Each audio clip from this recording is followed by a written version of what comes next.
One of the common questions many of my clients ask me is that, Aditya, I'm getting stressed thinking about work.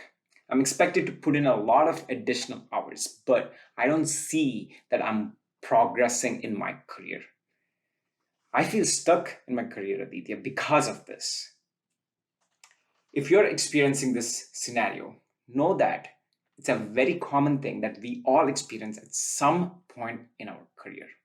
So in this video, I'm going to talk about 3 different ways you can respond to a situation like this. Why do these situations happen only to me? I have to work extra hours in the weekends, evenings, and nights and please my manager.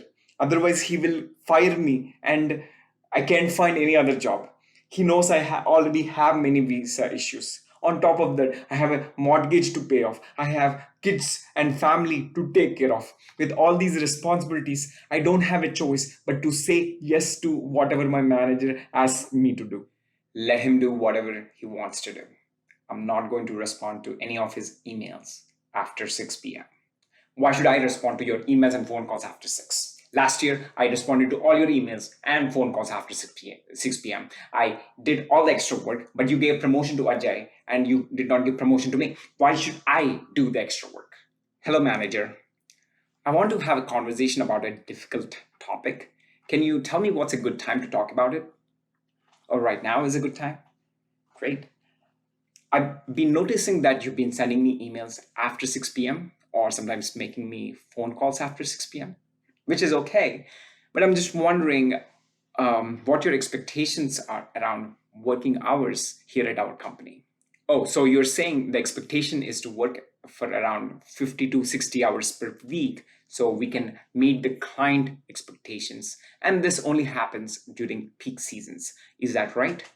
Thank you for sharing that very honestly. It makes total sense why we are expected to work for 50 to 60 hours.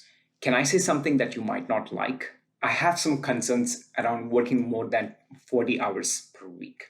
10 to 20 more hours at work also mean 10 to 20 hours less towards my family, towards my hobbies that I care about. For that reason, lately I've noticed that work is causing me stress and it's also making me less productive overall.